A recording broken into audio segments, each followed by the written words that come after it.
Welcome to Get Your Bell Rung Pro Wrestling Podcast. I have with me tonight two of my favorite people in the entire world as guests, and we're going to be listening to some stories as they have a wealth of knowledge when it comes to many of those people in professional wrestling that we all love. Barbara Goodish, Darla Staggs, how are you both doing? Doing good, Kevin. How are you? Hey, same Doing, here, doing great. Glad to be doing here good. talking to you. Yeah, just trying to stay warm. Minnesota. Darla, you're familiar with Darla, Minnesota. You know how cold it gets pretty Oh, yeah, quickly I here, know. Now I'm trying to stay cool. Yeah, Florida is right? back in the hot. And who knows? What's the temperature there right now? It's about 88, but it feels like temperature is in the 90s. That's the problem. The temperature doesn't seem that much, but then it's been in over 100 degrees feel like temperature, which is what it feels like. When So uh, Yeah, when we were in Vegas, and actually the week we were out there, it cooled off a little bit. I think it was like 103. I thought that it felt cooler in Vegas than it did in Florida when I left. yeah. I've been in Minnesota too long because growing up in Louisiana, I know exactly what you guys talk about with the heat and humidity. But being in Minnesota for 20 plus years, I'm not built for that anymore at all. see, that's what's nice. So Vegas doesn't have any humidity, and that's why it felt so good to us coming from the same temperature, Right? but the humidity being no humidity in Vegas, it was just felt so good there. Yeah, yeah. That's what a lot of people said. Hot's hot to me. Period. I was just I love being in Vegas. I love hanging out, but I was so glad to get back to Minnesota with this cool weather. I was jumping for joy. But so tonight we're going to be talking about different individuals. You guys have stories. Now, for those who may be joining to hear some negative stories, this isn't the podcast for you.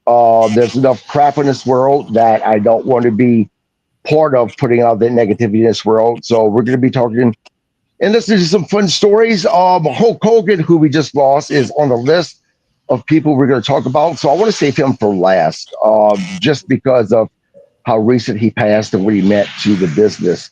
But two of the men that we have that you guys want to tell a story about was Jack and Jerry Briscoe.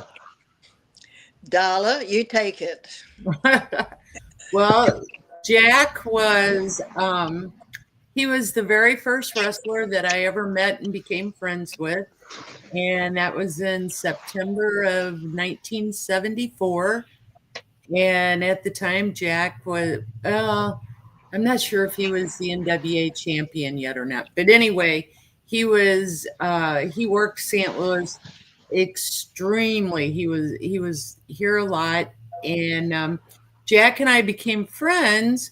And at that time, Jerry wasn't really wrestling a whole lot in St. Louis. So I never had an opportunity to see him except for on television.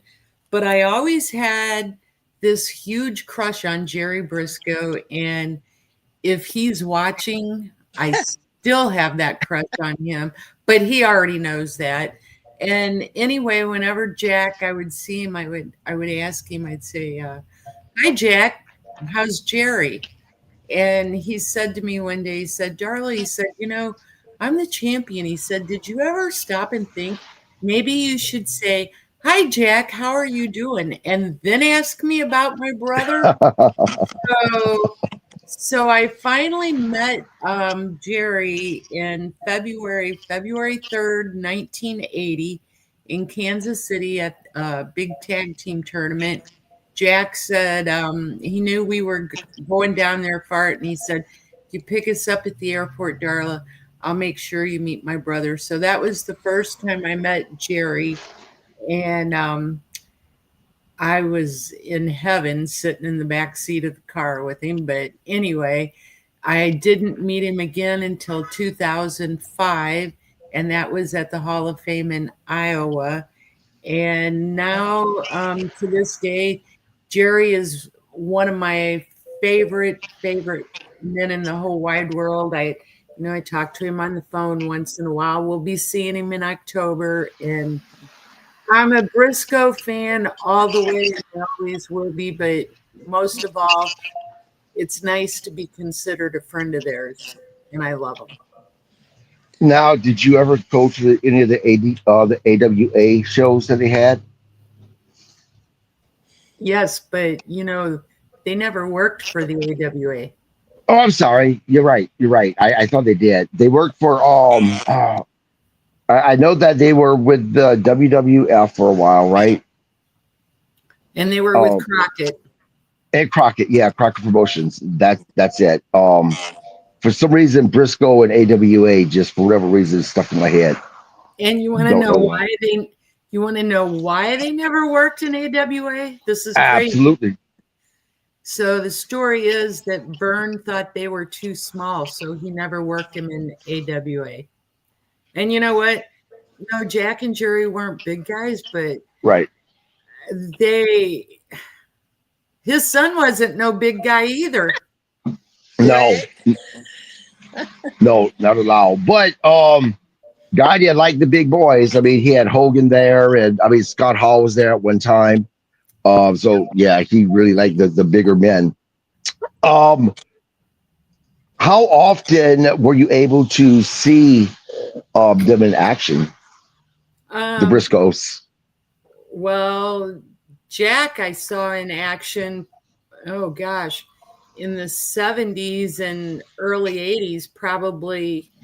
I mean, he was on just about every keel card there was, so at least once a month, but um I got to see him on TV quite a bit because especially in the summertime because back then Sam took off in the summer, so we got to see wrestling from other territories, and that we got to see him a lot on television. But the one match that I always wanted to see that I never got to see, and that was the Briscoes against the Funks. I saw Mm, matches with Jack and Dory, but never any of them with all four of them together. right. Yeah, that would have. I that was I think a little bit before my time, but yeah, that would be a match that I think to this day would fill the arena to have those Oh, men in the ring. absolutely. And Yeah, Jack and Dory, I mean, their matches were always an hour long, never under an hour. right. There Yeah, isn't, absolutely. I don't know any wrestler today that can go an hour. No, that that's so strange that wrestling has changed so much that there are very, very few talent today that could do these Iron Man matches, but like the Briscoes and the Funks were able to do back then. But next, it comes from a wrestling dynasty, but David Von Erich. and Barbara? the whole Von Erichs, because as you know, Frank worked for the Von Erichs, and that's really what started him off with the Von Erichs. When he it, when he went into wrestling and that, he started off with the Von Erichs, and he was kind of like part of the family. He ended up being the booker there and everything, and even today. Kevin calls him his brother, being seeing he is the only one left. And I only met them a couple of times, but I feel like they were part of my family because, of course, with Frank working there all the time, I heard all the stories. And not to be negative, I went through all the sadness that they went through Right, too. And as I said, I always think of Kevin because, as I said, Kevin, we were at one of the shows and I hadn't seen him for a while. And when he knew that I was there, he immediately got up and came over to the table to talk to me. And I know he so respected Frank. And like I said, Frank was like a mentor, he was like a brother to all the Von Erichs. And it's like I said, and we said not to talk anything negative because it's just so sad out there. But going through David, everything that happened to David, because as you know, Frank was the one that was over there that found him, and I don't want to get into it too much. But I right. know I was overseas, and I know he called me as soon as he found him, he was so upset. And I know he was really upset because, like I said, he thought of them as brothers. And I think that kind of changed his perspective and family, what he thought about family, and kind of turned him around how important family is to people. And I know that Darla has the best story on David and Frank. She's a story I can only just add, but she This has a great story.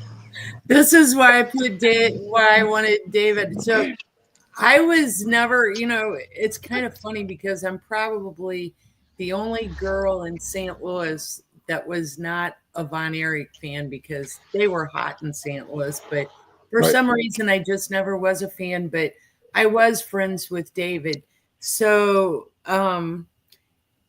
we were at wrestling at the Chase, and I was taking David to the airport that day.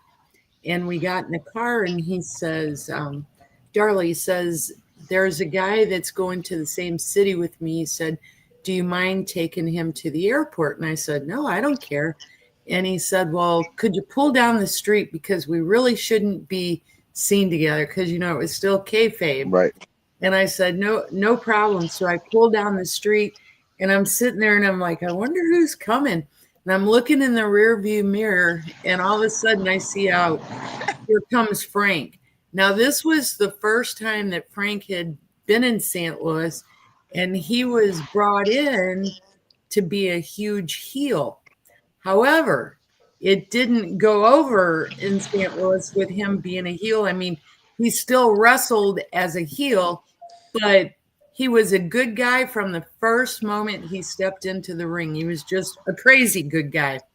So anyway, I'm watching this guy walk down the street, and he opens the back door, and he gets in, and very soft spoken, hi, I'm Frank. And I was like, whoa. I said, hi, I'm Darla. And he was, he didn't talk much on the way to the airport. He just kind of sat in the back seat, but he was real quiet. And, I never did get to know Frank really because he didn't hang out with the boys. He did his own thing, went to his room, ate his green beans and whatever, his tuna, And people are like, I know there are a lot of people out there that probably think that's how I met Barbara, that I must have been friends with Frank, but I was never really friends with Frank. I knew him enough to speak to him, and he would speak back when he'd see me, but no, that's not how I became friends with Barbara. I didn't become friends with her till she wrote his book, and it was through Larry Matisick and Herb Simmons that I met her. But that's my story about David and Frank. And Now- it's funny, KG, you were talking about the AWA and about, I've become friends with Greg Gagne, and he says how he loved to work with Frank. I mean, he brought in the big guys, so of course, with Greg being the promoter's son, but he's told me stories about how Frank used to, how he used to like working with Frank, which is really strange because here you have the big guy, and of course we all know Greg. So that was interesting when talking about that, with the small guys and the big guys. Yep. And it was just one of those things. And like I said, Greg always tells me stories about Frank every time I see him. Now, as far as the Von Erichs go, did either one of you ever get to become friends with Fritz? No. Okay. Chris was a whole different story. And as I said, me being completely different to what Darla was in the wrestling, I was only part of the wrestling because of my late husband. And he was the one where family stays home. He goes out and earns the money. And there's too much money. You take your family with you on the road. He was, as I'm sure you've known and everybody says, he was very frugal. So his thing was to make money, to bring money home, not to spend it on the road. So I kind of was the one that took care of the business at the home, that looked after the house. When we had Jeff, looked after him. So very few times I did go out on the road with him. So even though I talked to these people on the phone, I knew them on the phone because remember there was no cell phones back in those days. Right. It was the landline. So, right to Vince Senior. He used to call the house a lot, and all these people called the house. So that was the way that I got to kind of talk to people and that. So no, I didn't really go on the road, just a couple of times going on the road. And you're talking about way back in the old days, 1 hour.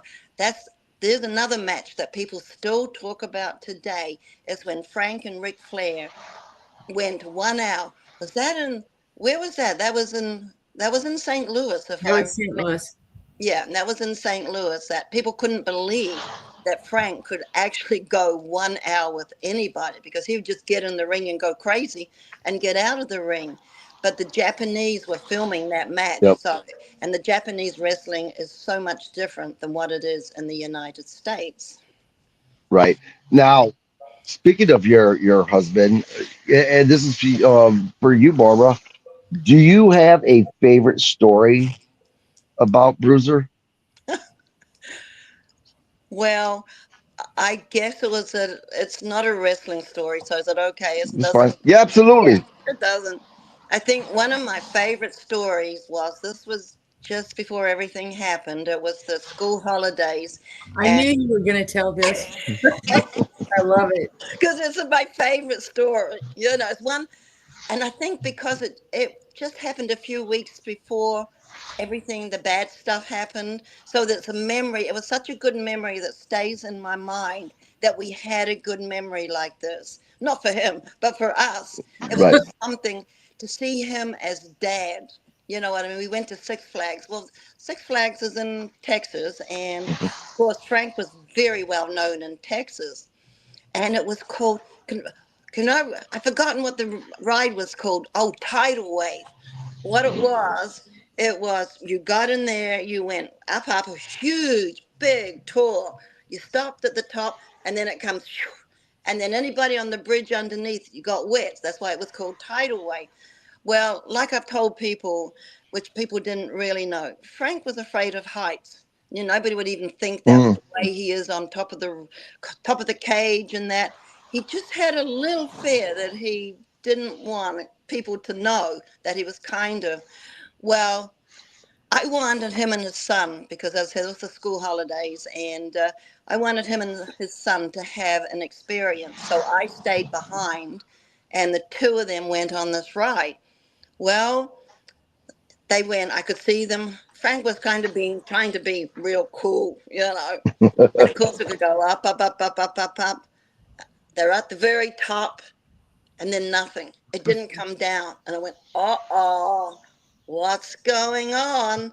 And then I saw the workmen climbing up the side. The damn thing had broken down.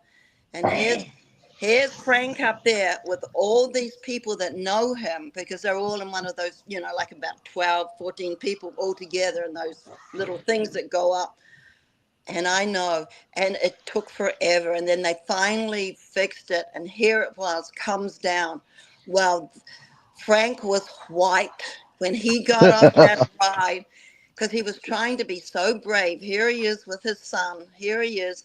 And I think that's one of the few memories maybe that Jeff might have on his dad, that here him and his dad, we broke down on this ride, and here's the time to share, father son. So I guess that's one of my favorite memories, because that's the last good memory that I of have. them.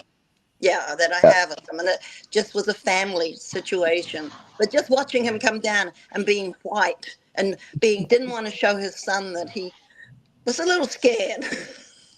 You know what? I am deathly afraid of heights. Deathly afraid Yeah, of heights. And so I understand where he's coming from, because with my kids, they love roller coasters, and I always yeah. tried to hide my fear of heights with them. Darla, this was specifically for you. I know you have to have a really good story about hot stuff Eddie Gilbert. Oh my gosh. Um, Gosh, I have so many, Kevin. Um, well, so I can tell you this, talking about going to Six Flags.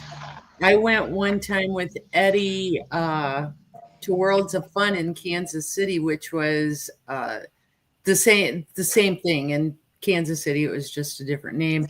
And we had so much fun that day. And, Eddie wasn't a big guy, but he liked to eat. And I think we probably spent more time at the food places than we did going on rides, because every time we passed a place, he would have to stop and get something to eat, whether he was hungry or not. He had to have it to eat. So that was a fun story. But one of my stories about Eddie, it's not really a funny story, but he did something for me, and this is just what kind of a friend he was. Back in the day, there was a wrestler who owed me $400 because I had purchased a plane ticket for him. And it went on for months and months with him giving me excuses as to why he couldn't pay me back. And finally, one day, Eddie was in New York, and we would write letters back and forth because there was no cell phones. And I had written to him, and I was so upset. And, $400 back in like 1981. A lot of money. That's a lot of money for a young girl. So I wrote him a letter, and I told him, what had happened and why I gave him the money and all the stories and excuses. And I'm telling you, Kevin, I don't want to say anybody's name because he's deceased now. I'm friends with his family, but he was a big star back in the day.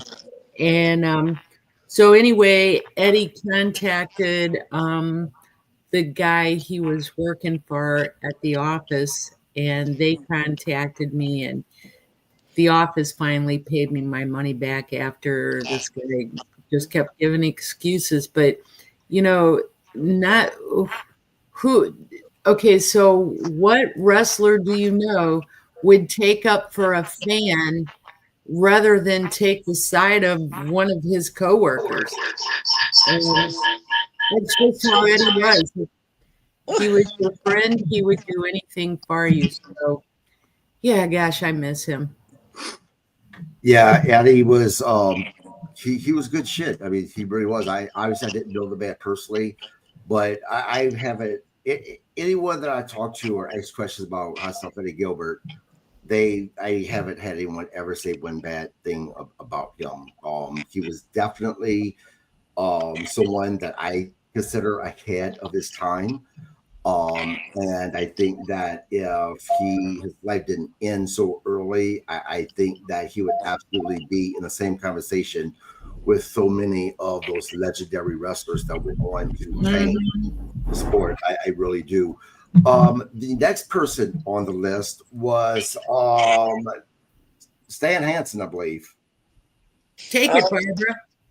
Oh, Stan, as you know, Stan and Frank went back to college days, right at West Texas State University, back up there in Amarillo with the Funks. I mean, everybody went up there. The Funks were there. There were so many different of the wrestlers that came out of West Texas State. Well, it just so happened that they ended up roommates at a college. So they just had this friendship from the very beginning.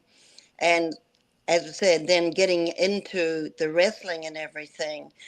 And Stan is one of the persons that I have had a lot to deal with, who has always stayed in touch.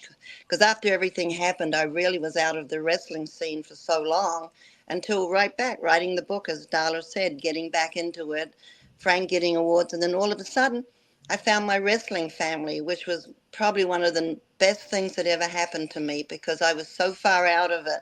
And then all of a sudden, as you know, Kevin, being at CAC, you know how the family is. It's just, there's no strangers. Everybody is a family.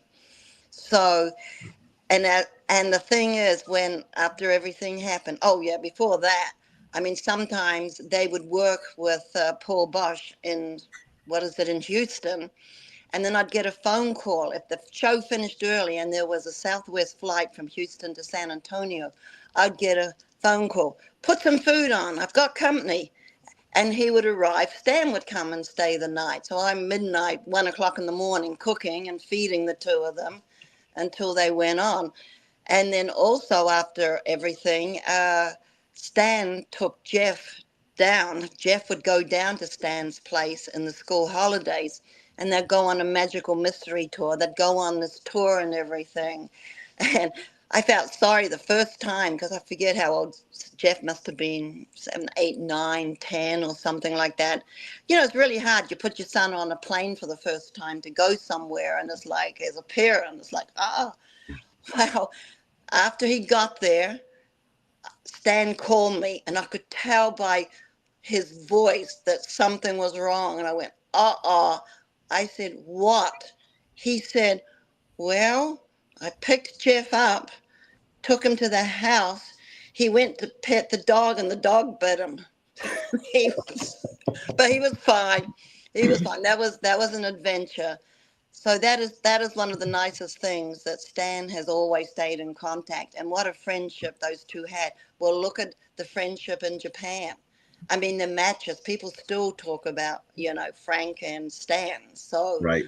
I am just so happy that we have always kept. That's one of the friendships I can talk about, because I did have a lot to do, and they've been to my house with the kids and everything. So it's just a really nice friendship, and Stan is a great guy. But as I said, Jeff has some great memories. Some of these trips he had with Stan, it was like, put all the kids in the back and let's just go on a tour and see what happens. Now, how old would Brody be right now? Oh, 40, what was it, 46? So he would be not quite, 79. 79. Okay. 79. Okay. Yeah, that's crazy. Can you believe that? Yeah. For some reason, I was expecting 46. him to be in his early 60s. Because my next question was going to be, do you think that he would be retired now, or do you think that he'd still be wrestling? But if he would be over 79, he'd be retired, I'm sure. No, he wouldn't be putting any tights on or working. But he was already thinking about life after wrestling, because his body was already going. The things that he did in the ring, he knew he couldn't go on and do it because his body was breaking down. He was still in good shape, but he'd lost a lot of weight because he knew he had to lose weight to be able to do some of the things he did in the ring, because he was still did a lot in the ring, even when he was in his 40s. And we had bought a ring from, Tully Blanche's father, and that was set up. And what he was going to do, he had met somebody from the University of Texas in San Antonio, and they were writing a skit with, this is where the DARE program, the DARE program, with the drug program that they're going around the schools trying to talk about the dangers. So they figured out they were getting permission that we could go, or Frank could go, set up a ring at the universities and some of the high schools, had it all approved and everything, and he'd get up and play his Bruiser Brody character and talk about the dangers, do a little skit about the dangers. You think those kids wouldn't listen to him? Because we know, as a parent, an authority figure, even like a mom and dad, we're in an authority figure. And they don't listen to us. But you put someone like Frank talking to these kids and getting down, and I could see that he could have made a difference. And we also had some acreage with a little stream through it. And what he was going to do was find disadvantaged children, of course boys, and take them out on a little camp out to this land we have. Because sometimes, as you know in life, it can take one person to change somebody's life, somebody that cares, that these kids that are out on the street and these kids that don't have a father figure, that he could have, I feel it is a shame, because I feel that he could have had such an impact. Because even now when I go to some of these fan fests, I get these, well, they're not kids now, they're grown up, but they were young when everything happened, and they remember seeing him. They'll tell me a story about seeing him in the airport, and of course he was like a monster. These little kids, here's this monster walking through the airport, and if he saw that, if he saw that the kids were scared of him, he would go and bend down and talk to them. And you know, Right. a lot of them remember today about that. And I've said this before, and I say that all the time. You can't judge a book by its cover, because you No. have to look in somebody's heart and how somebody reacts to you, Right. and not because appearances can be deceiving. It's not the appearance, it's who a person is. Absolutely. And you know, something about Bruiser that a lot of people may not know is that he was one of those educated wrestlers. Right, You yeah. know, he had his college that he went through. But you know, the thing about Bruiser, and actually that's we're gonna get to Hacksaw Butch Reed. But the thing about Bruiser was this. Unfortunately, when he passed, I was very young. I could probably count on one hand how many matches I actually seen of his, but he made such an impact, regardless if he was a heel or a baby face, that as someone that maybe only seen three or four of his matches, I will never forget those matches. And as scared as I was of him as a kid, you were drawn to him Yeah. as well. So I can imagine, you know, if he, you know, him having this huge baby face run and really been able to make an impact on those kids, as you said, that, you know, he already started to make an impact on him. Yeah, because it's like, you know, Darla said that before at the beginning. He went in as a heel, but he couldn't stay Right, a heel. He always turned into a baby face. right, right. Yeah, the two people I was scared of, there's three people I was scared of the most when I was a kid: Bruiser Brody, Abdullah the Butcher, and Kamala. And what's funny is this: unfortunately, I was never able to meet Bruiser Brody, but I met Abdullah the Butcher, one of the kindest men I've ever met, and I met James White. I think that's the last name, Kamala, and Harris. yeah, that's the Harris. That's it. And another man that was so kind and so soft spoken, just like Abdullah is. A very soft voice. But to see him on TV and there's the larger than life characters, you know, yeah, great individuals. Next, I want to talk about Hacksaw Butch Reed, a man that, you know, when I think of Hacksaw Butch Reed, I think of Cowboy Bill Watts.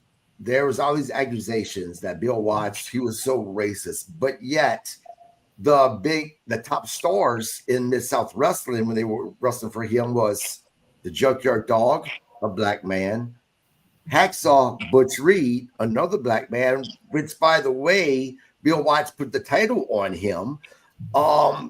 So when I hear that name, that's exactly where my brain goes to. As a wrestling fan, Barbara, Darla. Darla, what do you think of when you hear the name Hacksaw Butch Reed? Oh, I think he was a lot better in that ring than what he got credit for. I think he was a very underrated wrestler. I knew him when he first started wrestling. Of course, he came out of the Kansas City area because he was from Warrensburg, Missouri. So I saw him a lot. We became friends, but I just don't feel that he really. I mean, he was an athlete. He was a rodeo star. He played football, but I just never really thought he got the credit that he deserved. He was much better, you know, I think anyway. And as far as a person, you couldn't ask for anybody any kinder than him either. He was an amazing guy. You're right, and I agree with you. He definitely did not get the credit he deserved in the ring. That's why I was so tickled to see that he was honored at FanFest 3 with this That was family awesome. there. That was probably And I'm not taking away anything from everyone else that was honored. I'm really not.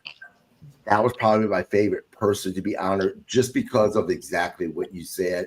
His work in the ring, his work, it's just as a human being, is not recognized enough. No, it's not. He doesn't get credit for being a trendsetter, a trailblazer for professional wrestlers, especially professional wrestlers who are black men that's getting into business. He really does not get that credit that he deserves. I completely agree with you. Now, one man that has always had a reputation for just one thing that he did, and you guys will know exactly what I'm talking about when I mention his name, was someone that I was able to meet at FanFest 3. And he made me laugh. He was just as ornery as what I thought he would be, but in a good way. And that is Dr. David Schultz. Oh, we love him. We love him, but this was several years ago. Herb was bringing him. It's probably been about 10 years ago now. He was going to bring him into just a show, and he called and told me, and Larry Matisic was still alive at the time, and I called Larry and I said, Larry, what the hell is Herb thinking? And Larry said, what are you talking about? I said, Dr. D. David Schultz, he's going to have him at a show in East Carondelet. I said, he is a jerk. And Larry said, well, do you know him? And I said, no, I've never met him, and I don't want to meet him. I said, he is not nice. So anyway, well, I get to the show, right? And so I met him, and I'll tell you what, Kevin, I fell in love with him. He is so amazing. He's one of the kindest men. And, back in 2020, I had a major back surgery, and he was probably my number one supporter. He would call me and check on me. And I mean, he's a hoot, ain't he? He is. I love him. Barbara's known him a long time, though. And I hadn't shared with anybody what happened between him and I at FanFest 3. So I was talking, I was doing my thing, promoting the podcast. And I would love to have him on my podcast. And I asked him, and he looked at me. He was like, buddy, I'm going to be honest with you. I don't want to be in no goddamn podcast. And then he looked at me and he was like, well, you do your thing and you make that successful. Don't worry about me. Yeah. So he was like, he's telling me to fuck off. But at the same time, he was encouraging me to, but don't stop doing it. You just keep on doing it. Don't worry about someone like me. But if you'd have to have him on at about 5 o'clock in the morning. He gets up early. He gets up early and goes to bed early. Yeah, he I know, because he still sometimes goes back to when he was what was it? When he did his, oh God, my mind goes sometimes. Darla, what he used to do after wrestling. Oh, the bounty hunter. The bounty hunter. Yeah. He still goes back on those days sometimes. Look, he's somebody you don't want to mess with. Yeah, well, I was going to say, as old as he is, if he came banging on my door, and I'm almost 6'5", if he came banging on my door, he'd have my respect, and I would not want to cross him. To this day. Because I know we'd go out for breakfast and that, and he always makes sure that he sits against the wall that he can see the front door. Yeah. He it's funny because he was the guy that I had so many people whisper in my ear to avoid him. Well, when you tell me to avoid somebody, that's like telling me to go talk to him. That's just the type of person that I am. And I'm glad I didn't listen to people because, again, yeah, he didn't want to have anything to do with coming on the podcast, but he was still such a character, very interesting man to talk to. And he is a kind man. I think he's very abrasive and very upfront. And I think people take him the wrong way because he's like that. I'm someone like that myself, so I didn't. And I had a great conversation. We probably talked to him about a half an hour. Great guy. He really, really was. He's one of my favorite people that I was able to meet at He Fan tells, yeah, Fest. he tells it the way it is. I like people that are upfront. Absolutely. You know, Absolutely. there's no filters. You ask a question, they're going to tell you exactly. Oh, And he I like definitely that doesn't about have a people. filter. Yeah. Yeah. Now, another man who is no longer with us, again, someone unfortunately I never met, but I heard so many wonderful stories about him. He has a lot of stories that are told about him.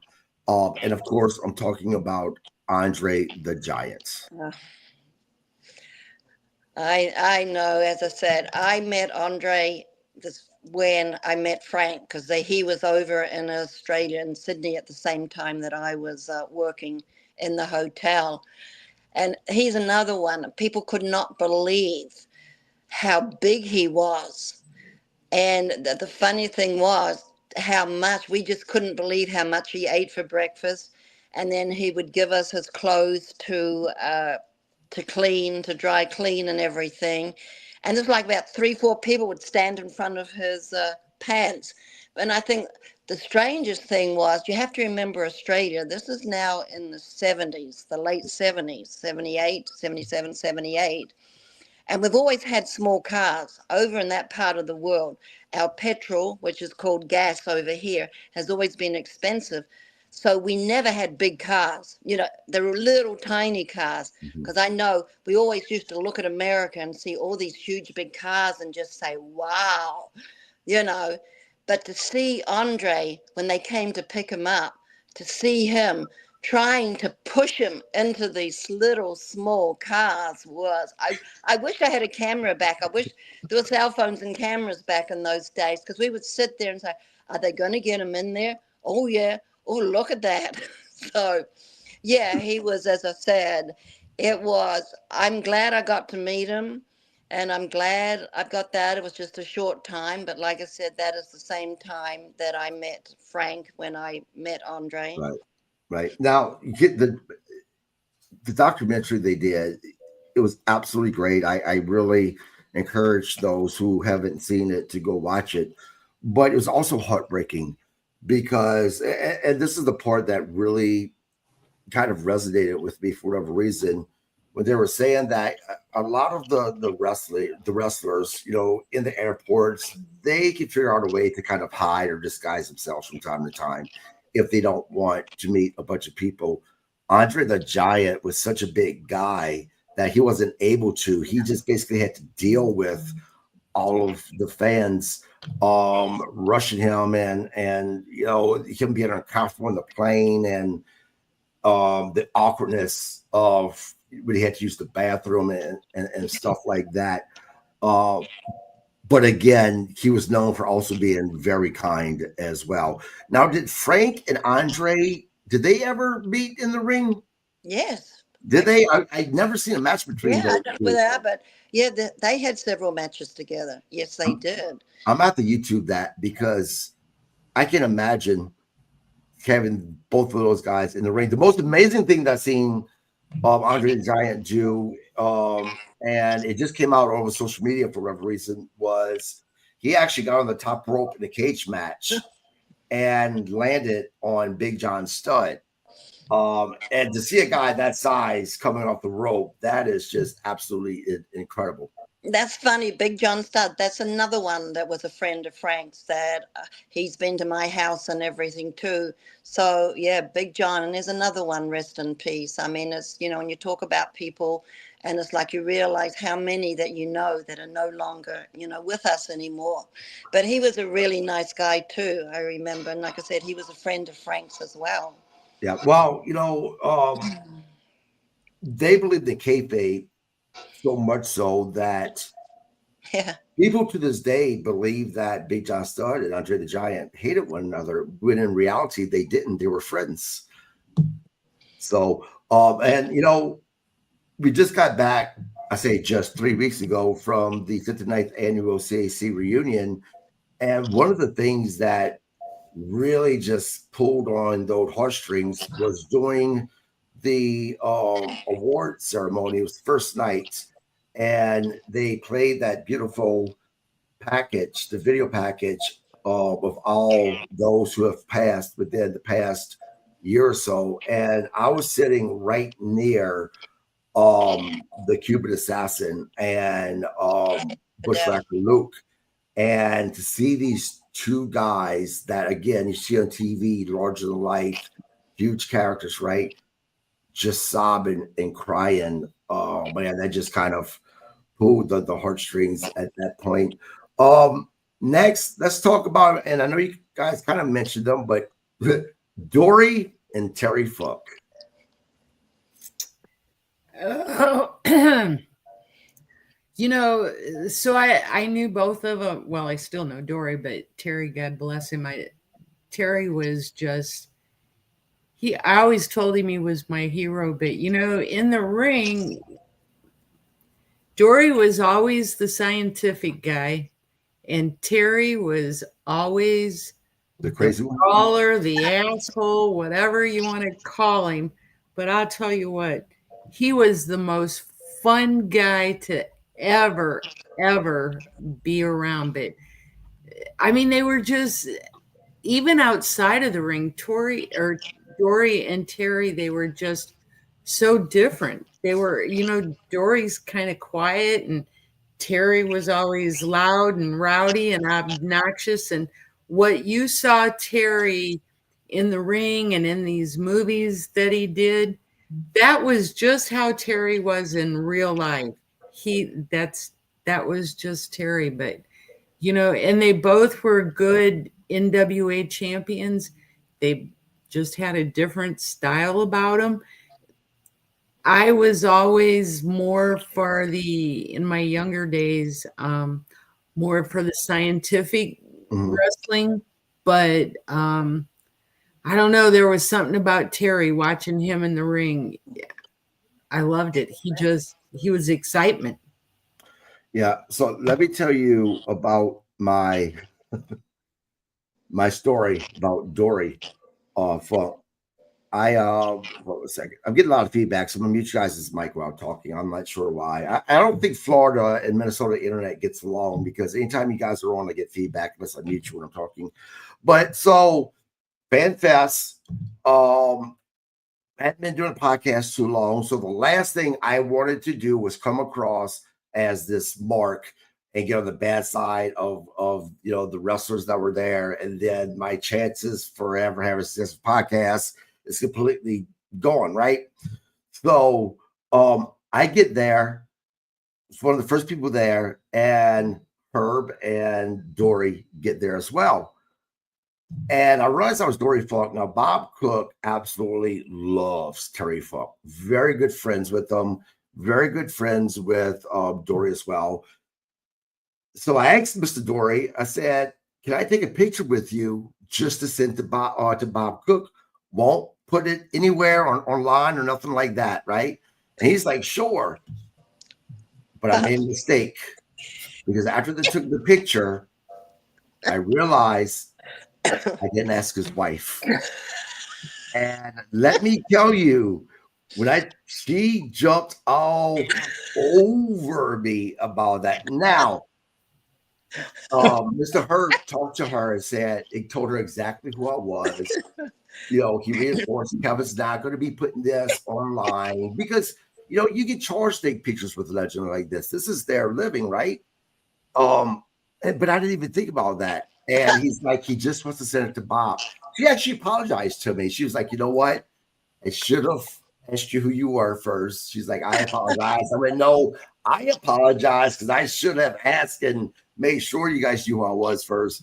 But yeah, that was my funny story of meeting Dory for the first time. I was like, oh my God. Why? Well, you did it good. I knew when you got that picture.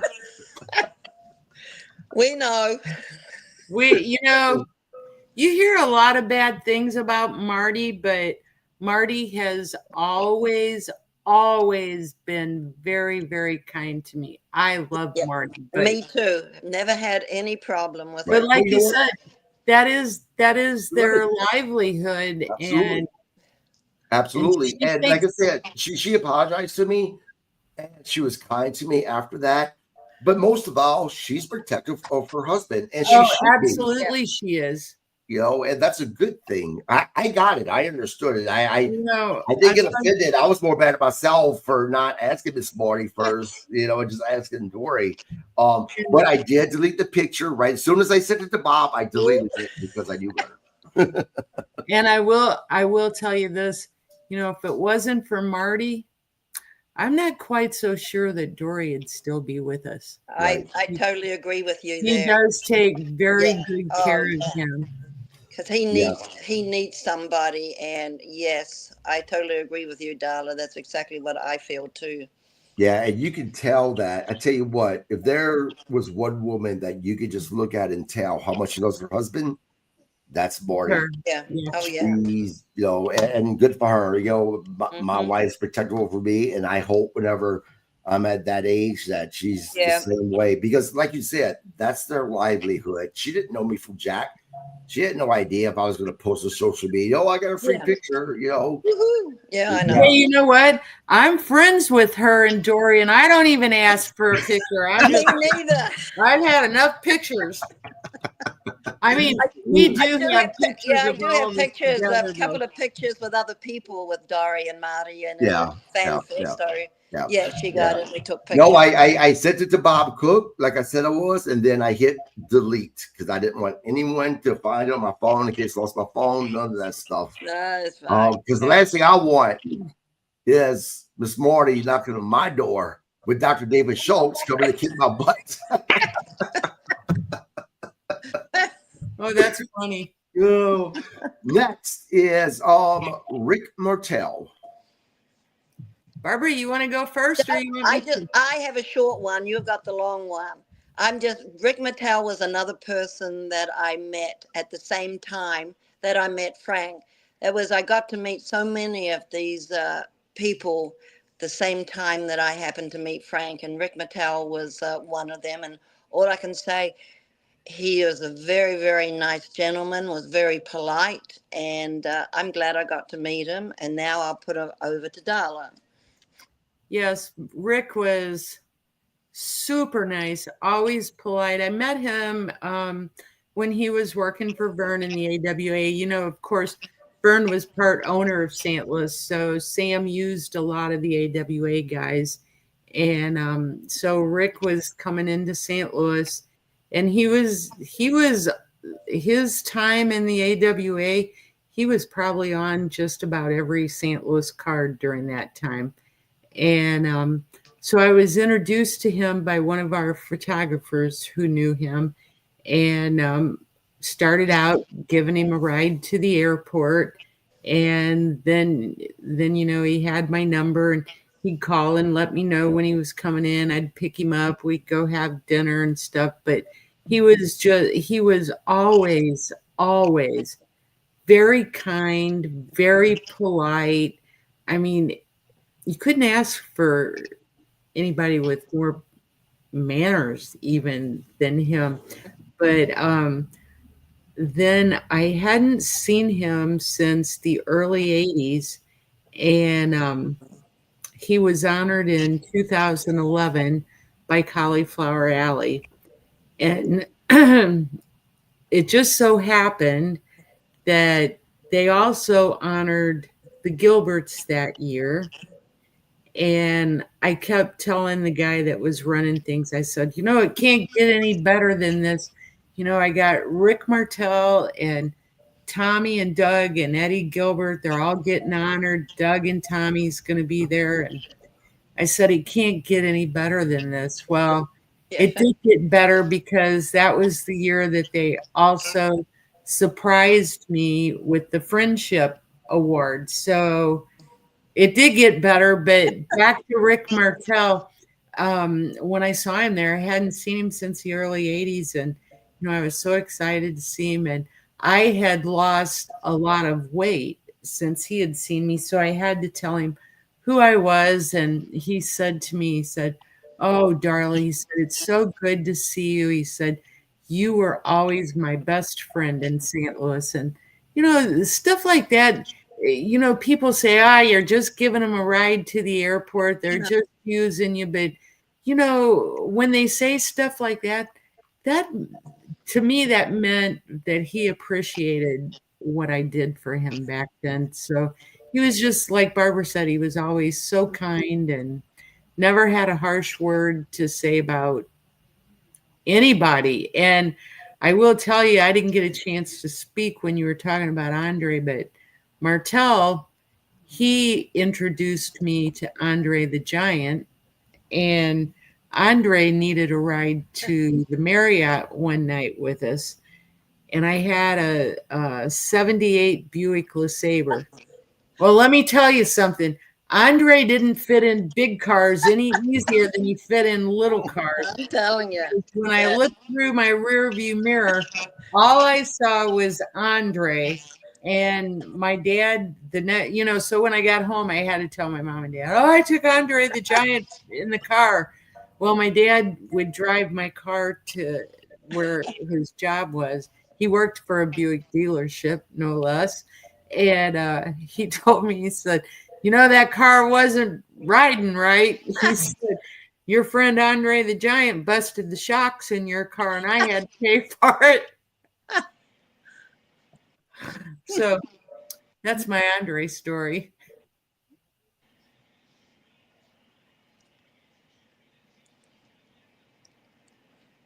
Got to put myself on mute. The next gentleman we're going to speak about, we unfortunately just lost him a few months ago.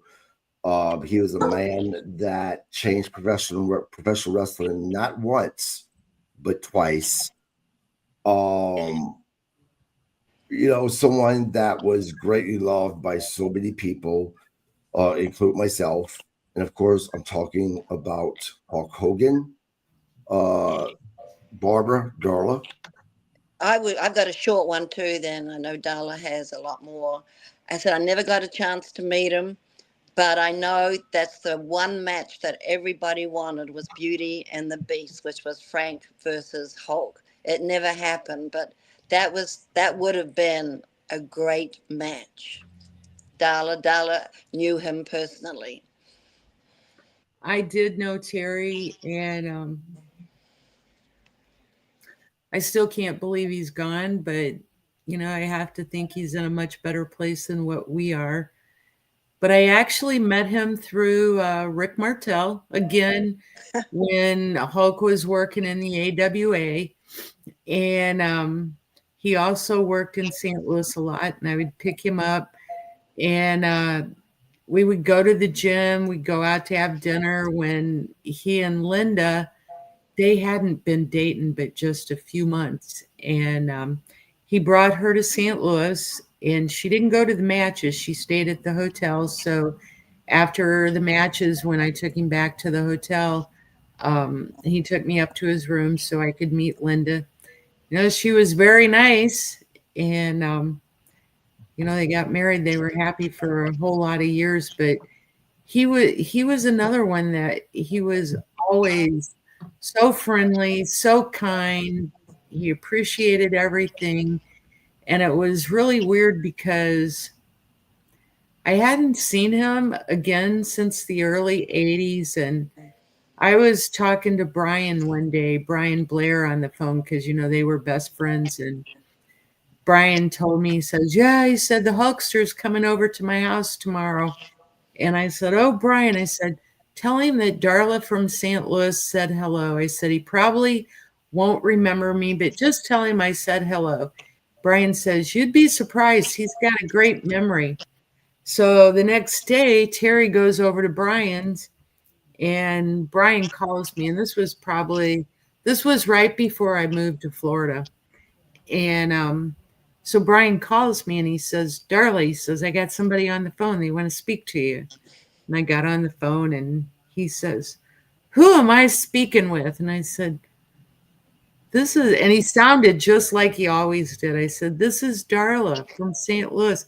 He says, what do you mean you didn't think I'd remember you? He said, I remember that big Buick you had, and I remember when you traded it in on a brand new Camaro because you thought you were hot stuff.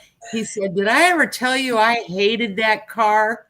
And he did. He hated that car because in order for him to ride in it, he had to recline the seat all the way back, and it was so uncomfortable. He hated it. But, we had a really nice conversation that day, and he told me, he says, Brian told me that you're getting ready to move to Florida. He said, when you get down here and get all settled, he said, please come down to my place in Clearwater. He said, Darla, I'd love to see you again. And, it was the last time I talked to him. I will forever cherish that conversation with him, but I could kick myself in the ass for not taking the time to go down there and see him. And I know we should have, I would have loved to have met him, and I know sometimes you have to grab moments and do things. And it's just, I talked to Jimmy Hart in Vegas, and it's just so hard to, and Jimmy and Brian, they were best friends with them. And yes, he was a friend of mine and I knew him, but I can't even imagine what they're going through. I mean, I have lost best friends, so I guess I kind of do. But even for me, it's like, he was supposed to live forever and he's gone. It's crazy. Yeah, they from time to time I'll see the commercials for American beer, his beer, and it's almost like it hits you all over again because it's reminding them, because he was the immortal one. So you're right, in your head you think he's going to live forever, but I tell you, his body may be gone, but through his legacy, through spirit in our hearts, he's still going to be with us forever. Oh yeah, it's going to be just like Frank. Yeah. He's still around. I mean, even little kids know about him. So yeah.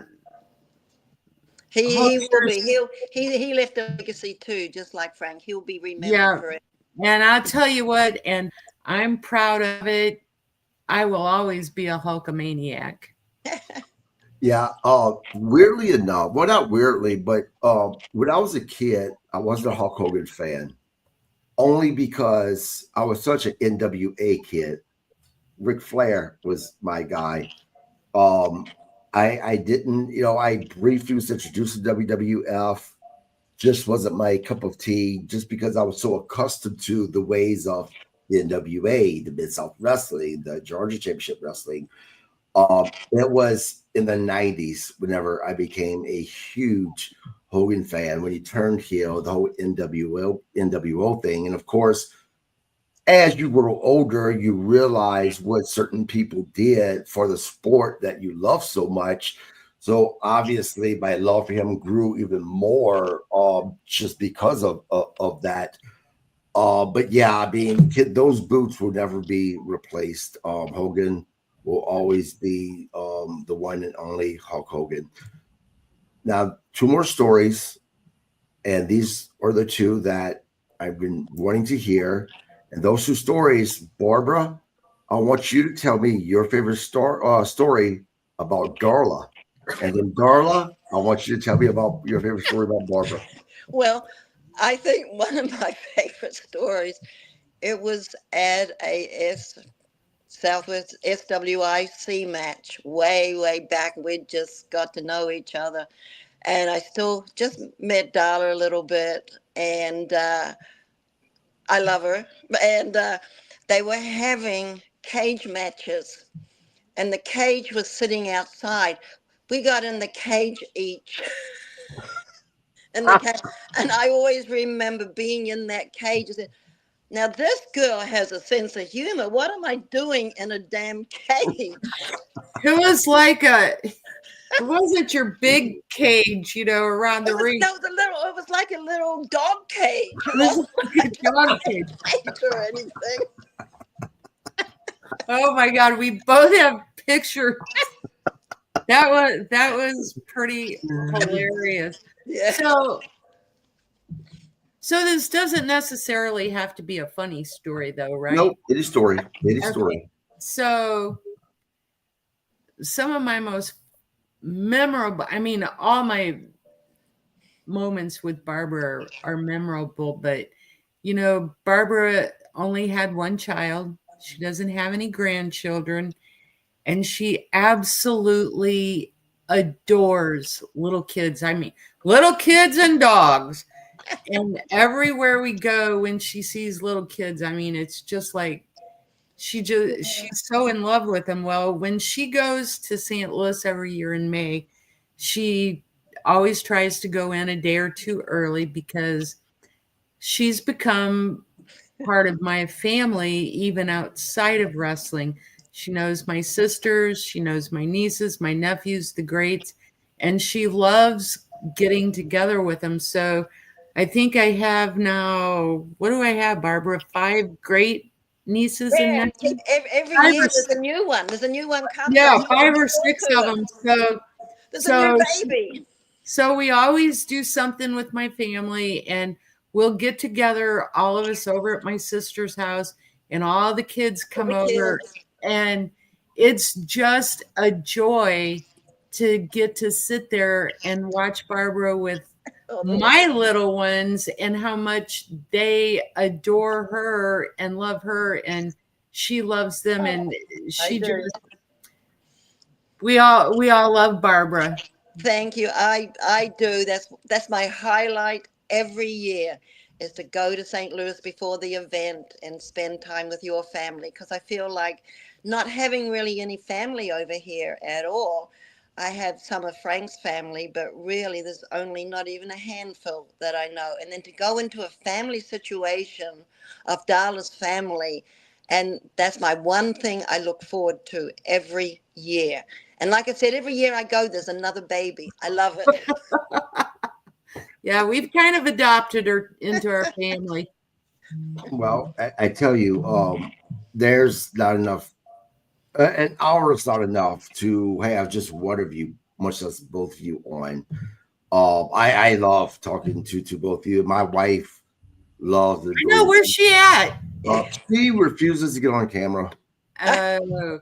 Refuses, but I tell you,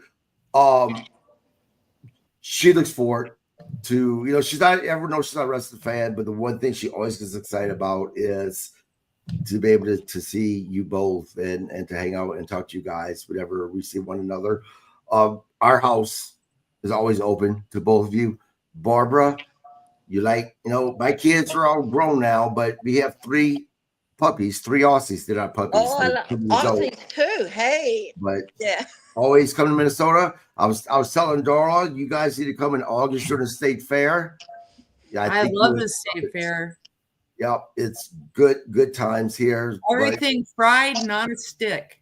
Yes, fried it on a stick. That's Minnesota on a stick. It's crazy.